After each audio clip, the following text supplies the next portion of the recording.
Hey, I'm Melissa. I'm Jam. And I'm a chemist. And I'm not. And welcome to Chemistry for Your Life. The podcast that helps you understand the chemistry of your everyday life. Okay, Jam. For some reason, I expected you to say bonus edition. Okay, Jam. Today, we are going to be talking about, shout out to my new coworker, Adriana C., Okay. who gave me this idea. Nice. She asked if we could do an episode on the chemistry of Tums. Tums. But I'm going to expand it to all the antacid family. Okay. And part of why I'm going to do that is because I had a friend in grad school who loved alka seltzer. Interesting. But so she loved alka seltzer. She would take it anytime her stomach was upset. And I read the ingredients once and was confused by one of the ingredients. Interesting. And I think I figured out why it's in there today. So that's why I'm kind of excited to do today's episode. Okay. I don't know much about antacids. I feel like I've known that word forever. But one thing that to me is strange is like at least Alka-Seltzer to me seems really old school. Yeah. Tums is kind of current. Like it's evergreen to me. It feels like people still use that. But the idea of throwing some, Alka-Seltzer into a glass, and that's like old movies, and I kind of associate with like my grandparents. And like I don't know, there's something about it that at least in my experience seems like kind of outdated, but I don't know why. I don't think it is outdated. I mean, it doesn't seem outdated to me, but that's because I had a roommate in grad school who used it twice a week probably, which is probably more than she should have. Right. I mean, I've never used it. I've never once had Alka-Seltzer. I've used Alka-Seltzer, but I don't use it for if my stomach is upset. I've used it. There's Alka-Seltzer cold medicine that I've used. And do you ever use it just because it looks cool when you drop it in? No, but there is a conversation about that coming up in this episode. Okay, nice. Okay. So are you ready? Yeah, okay. Yeah. You just need a little time to get there? Yeah. Okay. So first, before we talk about this, we're going to kind of review something, which is what is an acid? Okay. There's a few definitions of acid, but the most basic one, that definition of an acid is something that generates protons. Did you get why I was laughing? No. There's lots of definitions of an acid, but the most basic one. Oh, I get it. That was an accident. I'm really earnestly trying to teach you not make puns over here. Sorry, I'm like looking out for them. And then I just was thinking, oh, that's funny. That's a purpose. I guess the simplest one. The one they teach you first in chemistry. Got it. I'm back in the zone. All right. This definition. And that's something that generates protons. Okay. So a proton, there's protons in every atom. But in hydrogen specifically, instead of having protons, neutrons, and electrons, which make up most atoms, all that's in hydrogen, the atom, is one proton and one electron. Okay. So if hydrogen loses its electron, it just becomes a proton floating around. Oh, weird. I know. It's just a positively charged particle, essentially. Yeah. So the most common way to represent a proton is just H plus to denote it's a hydrogen atom that's lost its electron. Okay. Leaving behind just a proton. I think in the past you've also said acids are very like positive and they want, because that's not what they want to be, but they are that. They want some electrons. Yes. They want to kind of balance back out. Yes. So they are hungry for electrons. Yes. Okay. I was trying to connect that to some of the other lessons we've had. Yes. About acids and stuff like that. And we'll talk about that when we talk about what the antacids are doing. Okay. Cool. Okay. So when we eat, our stomach produces acid. It triggers this release of acid, and it's to help break down food, but also it triggers some enzymes that only work in a certain range of acidity. So you have to have that acid in your stomach to accomplish both of those goals. Okay. When we eat, acid is released in the form of protons into our stomach. There's also, because it's positively charged, sometimes there's chlorine atoms also that are negatively charged, chlorine ions that are released. So sometimes people will say it's hydrochloric acid in your stomach. Oh, I see. But in its natural form, the hydrogen and the chloride, they're not together. Okay. It's H plus is by itself, and then there's Cl minus floating around also. Okay. They kind of exist in a disassociated state. Okay. So we're going to focus just on the protons that are floating around, the H plus. H plus, got it. Okay, so when you eat, your stomach triggers the release of these protons. Well, I guess your body triggers the release of these protons into your stomach. Mm-hmm. They're all floating around in there trying to help you digest everything. Okay. But if you eat too much, you could have too much acid in your stomach. Okay. Or something that happens to me a lot because I love acidic food like tomatoes and limes. Mm-hmm. Love ceviche. Love tacos with a bunch of lime juice on top. I'm a lime kind of a girl. Uh-huh. Your stomach can have too much acid because you've ingested it and it's pumping acid out. Got it. So by whatever means, if you have too much acid in your stomach, that can damage your stomach lining, which is a mucous membrane, which is kind of gross, but it has a more neutral acidity. So it's pretty amazing that it doesn't just get destroyed constantly.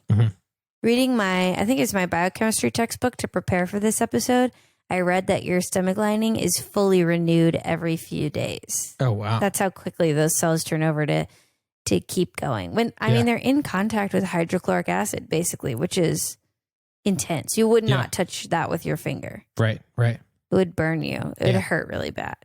Yeah, dang. Interesting. So it's pretty impressive that we can just handle that. It's also why when people say really extremes, such as, oh, you never want to do this, or you always want to do this. One of those extremes would be you never want to touch acid, but you have acid in your stomach all the time. Yeah. So you're always touching acid, sort of. Yes, exactly. So there's a subtlety to chemistry that, this kind of brings out that I appreciate. So anyway, this is going on in your stomach. And if you have too much, it can damage that stomach lining. And that happened to me. My stomach lining was damaged and they call it indigestion. And I could feel when the food hit my stomach, I could feel the burn start from the top of it and then expand to cover my whole stomach. And then as it went into the rest of my digestive tract, the burning would go away. Oh, interesting. I'd only ever met other people who'd experienced heartburn, and that wasn't the right symptoms for heartburn. Right. Because what happens with heartburn is that overflow of acid comes back up through your esophagus. Right. So you kind of feel it up here. Right. Yeah. So there's kind of, just for the people at home, when he said up here, he was pointing at the top of his chest. I thought of that right after. I was like, kind of where your heart is, up here. Yes, exactly. So those are the two ways people experience negative symptoms from too much acid in their stomachs. Usually it's heartburn or it's a burning stomach. Got it.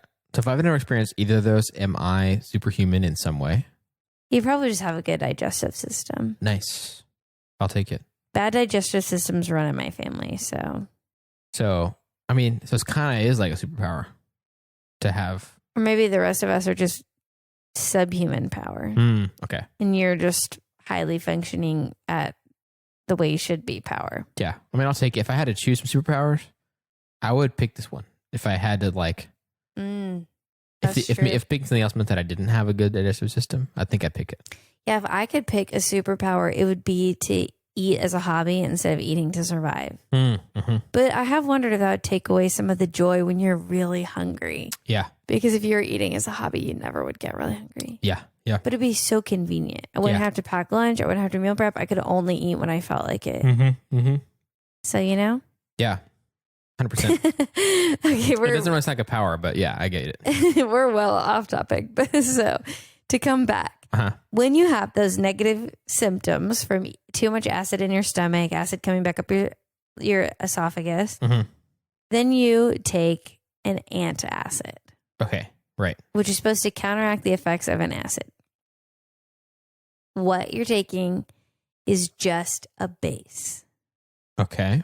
And this base, there's a few different definitions of a base, but one that I think works really well here is it's something that is going to have enough electrons to react with your proton. So it's going to give electrons to your acid, which will then form a new molecule. Okay. Okay, we've talked about this before, when we talked about cakes. An acid and a base react from your baking powder or baking soda. It forms a more neutral product and what else? Do you remember? It was carbon dioxide? Yeah. Okay. Yeah. So it reacts to form first carbonic acid, which is H2CO3.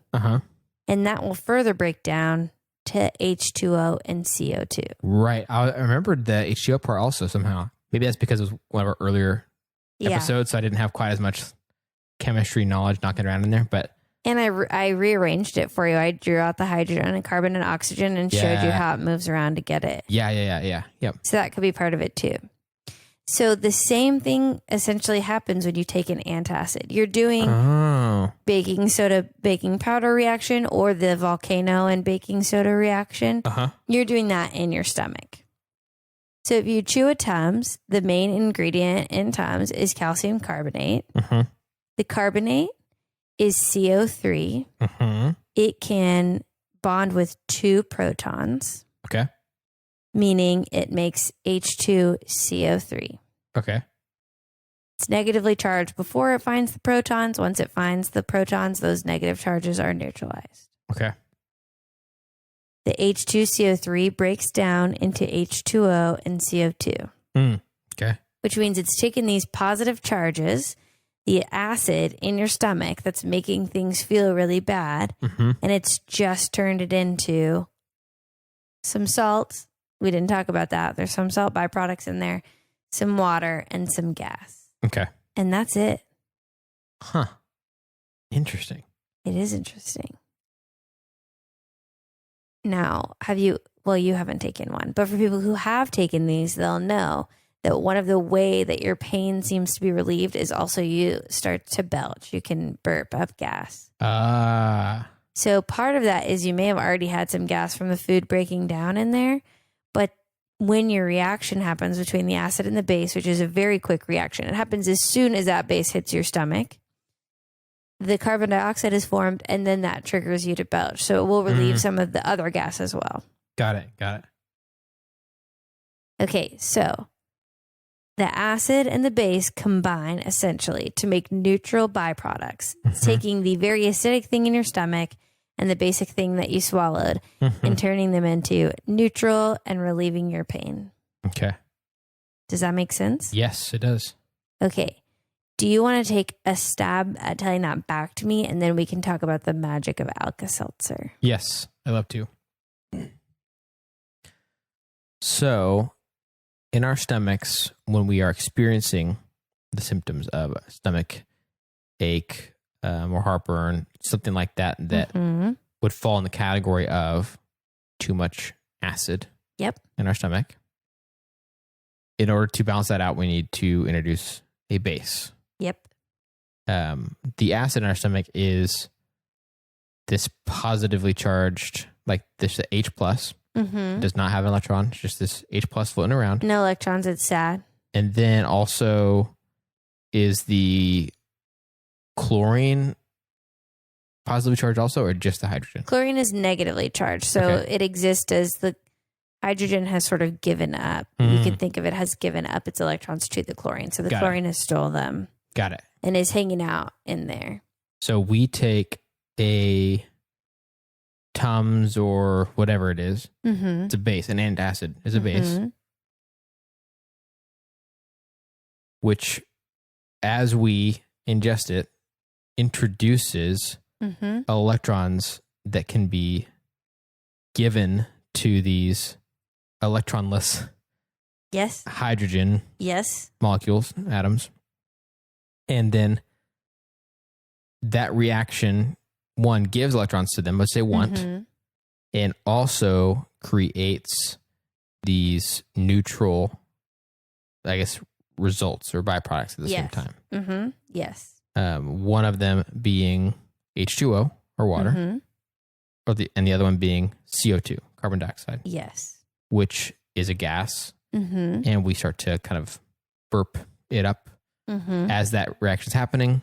And then slowly the sort of pH of our stomach starts to get back into a normal realm, normal range. Yep. that is not as painful. Yep. Discomfort. That's exactly right. Sweet. I will say, I know that the chlorine ions and the hydrogen ions, the protons, are introduced into the stomach in separate mechanisms. Okay. So I don't know for sure if this happens, but I think could be an excess of the protons. Mm-hmm. Or I think in nature, when you have hydrochloric acid, it exists in the quote unquote disassociated state. Okay. So they're not really interested in recombining with the chlorine to neutral. It's not going to neutralize it back out the same way it does with the carbonic acid or with the carbonate to create carbonic acid. Okay. Got it. Okay. So you got it. That's it. That's how antacids there. It's basically you're doing the volcano reaction in your stomach. Yeah. That's crazy to think about. They've been the same thing. Because obviously, it's like seeing the volcano reaction seems like something you don't want to be seeing in your stomach. Like if you were to say like, hey, I want that to happen in your stomach, it'd kind of be like, no, I don't think that sounds like a good idea. I know. I tried to think of a good analogy, and the best thing I could come up with is almost as if the protons are angry because they don't have the electrons, and so they're doing damage. And they're messing things up, and then they get this base that comes in and calms them down, and they stop messing around and messing things up. Yeah. But that didn't really help with the visualizing of the electrons moving, so I just kind of gave up on it. It's like all the H plus atoms or whatever are like a kid that doesn't have a toy. Yes. And they're just like, I mean, one thing is good about a kid having toys, they have something to do. They have something to put their attention on. All these kids are just like running around your stomach, bored to death, mad because they don't have a toy. Yep. So they're just messing stuff up. Yes. For instance, like my son, when he doesn't have a toy, will do things like, take Kleenexes out of the Kleenex box and tear them up. Stuff like that. Just starts throw all the coasters on the floor. Yes. Makes toys out of other things. So then we ingest something that has tons of extra toys to give. And then all these kids become happy, non-destructive versions. Because you need them in there, just like children. You need them in the world. You need acidity in your stomach for your digestive system to go. So you don't want to cancel it out completely. You just want it to stop going crazy. Yeah. And that's why, although you could just probably take baking soda and mix it up in water and drink some of that and you don't have to take the antacid, I wouldn't mess with that because I don't know the dosage that you really need to neutralize it out, Right. Plus, if you take a Tums, they're chewy and taste like fruit flavors. Yeah. Okay, so now here's the mystery, and I want to see if you can think of what is happening here. Okay. Alka seltzer still has the base. It also has aspirin, which is nice. Like if you're experiencing pain, it will help relieve some of that with the aspirin. But it also has citric acid. Interesting. As an active ingredient, which has always been weird to me because why would you put acid in a base that you're trying to neutralize your stomach with? Yeah. So can you come up with something that you think that would be there for? Okay. So one thing that seems different to me about Alka-Seltzer is that you put it in water. And you're not just eating it like Tums. Right.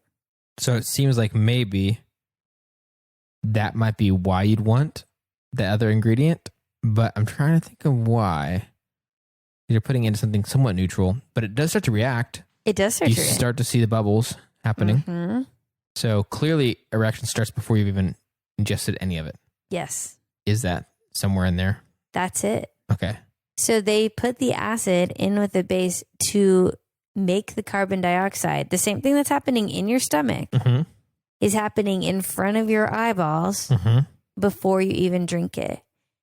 And it's to make that drink bubblier. Okay. Which one makes it tastier.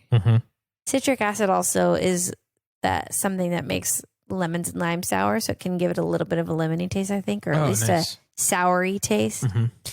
And the bubbliness of it can help disperse the aspirin throughout the solution so that you are more quickly getting that into your bloodstream. Oh, nice. Okay. Wow. At least that's what I read on the Alka-Seltzer website. So hopefully that's accurate. Okay. Interesting. Yeah, I thought that was interesting, but I also thought it gives you this bubbly drink that I would rather have that than just the powder mixed into water. Yeah, totally. Yeah. You know? So that's the difference with the alka seltzer is it wants the reaction to happen before it gets into your body. Got it. But then there's enough excess base that it still reacts when it gets into your body. It's not like you're making the problem worse. The citric acid is well overwhelmed by the amount of base in the... Okay, cool. But also, when I was researching this, there was a Reddit thread where someone asked if you could use alka seltzer to make your flat soda bubbly again. Oh, interesting. What'd they say? Well, it's just a person asking if you could do it, what people's thoughts are. And my professional opinion is I think you could. Because all that flat soda is missing truly is the carbonation, I think. Yeah. So I think it would work. But then you'd also have the weird flavor that comes along with that. It's not just, there's excess of the base in there. Right. And the citric acid maybe has a little bit of a flavor. And who knows if they have other things to make it flavored, how that would negatively impact your beverage. And you'd be drinking aspirin regularly when you shouldn't. Right. But I feel like if you just wanted to try it and see, that would be kind of a fun experiment. So we have like those lemon lime seltzers. Yes. I wonder what happened if you, even if before it's like, so it's still carbonated when it's not flat yet, if you added one, what would... Well, I think they carbonate to a point where it is really carbonated. Like as much air as you can dissolves in a lot of those. So it probably wouldn't make it much more carbonated, I don't think. I think the bubbles would probably just escape because there is a level of gas that can dissolve in your solution. At some point it stops. Yeah. But I think if you let it go flat and then put it in there, it could put the bubbles back in. Got it. Interesting. I think. If you did it with something like that, that's like flavored that way, it might not be as weird of a flavor. Yeah. Like the citric acid might not be that weird with like a lemon lime seltzer. But you don't want to just take aspirin when you don't need it. Right. 100%. I'm not curious enough to do that when I don't need it, but I am just theoretically curious. Theoretically, I'm curious. Like, should we take some flat Dr. Pepper, throw an alka seltzer in, and just take like a sip? Yeah, I think maybe so. Chemistry at home. So that is your chemistry lesson for this week. It's all about the chemistry of antacids and how they release your sad stomach pains. Nice. Dude, very cool. Well, in another antidote to sad things, not sad acidy stomachs, but sad weeks. Did you have a happy week? Is there something fun you could share with us? Yeah, so this one's not about me per se, but it does affect me. Okay. Which is that my wife recently got a new job. Yay! She technically got it already, but she will not start for like several more weeks. Yes. But the good news about it is it's just a little better for our schedules right now. And that's worth being excited about. It's going to be part of the same, same medical like system or whatever that she's been a part of. So she's kind of more like transferring. Not a big financial change or anything like that. No huge changes other than just the fact that schedule wise, we, at least right now, our hypothesis, chemistry, science, is that it will be better for our schedules because we take turns watching our son and neither of us, we both work and then we both watch him and we don't do daycare. So it's like, yeah. So, it's a delicate balance and we're hoping that it will be better. So that is very exciting. Yeah. And maybe I'll see her more too. Yes, maybe. That's always my hope. Yeah. Me too, actually. I also like when I see her more and when you see her more. Yes, both of those are good things. So that's mine. What about you?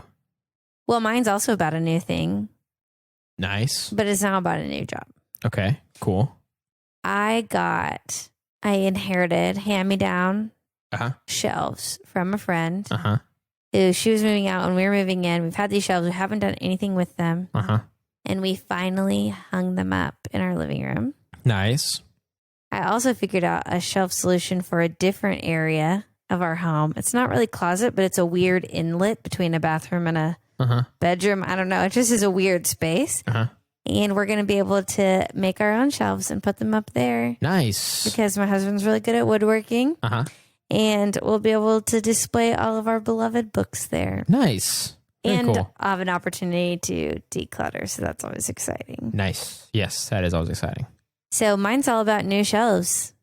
Nice. They look really cute in our house. I get to put plants all over them, which is good because they were overrunning other spaces in our home. It's going to be perfect. Nice. So yay, new jobs, new shelves. Yes. Very cool. Yeah, so I'm really excited.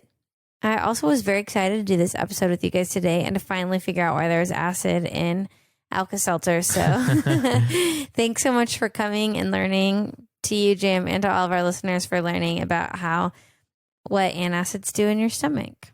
And thank you for teaching us and for sort of unlocking the mystery of, one, why the acid's in there, which I did not even know was a thing. And two, just a general sense of how we can help not have upset stomachs. So that's awesome.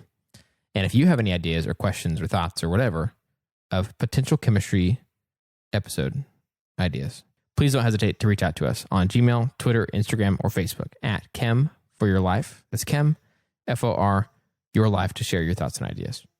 If you'd like to help us keep our show going and contribute to cover the costs of making it, go to ko-fi.com/Chem for Your Life and donate the cost of a cup of coffee. If you're not able to donate, you can still help us by subscribing on your favorite podcast app and rating and writing a review on Apple Podcasts. That also helps us to share chemistry with even more people. This episode of Chemistry for Your Life was created by Melissa Collini and Jerem Robinson. References for this episode could be found in our show notes or on our website. Jerem Robinson is our producer, and we'd like to give a special thanks to A. Collini and V. Garza, who reviewed this episode.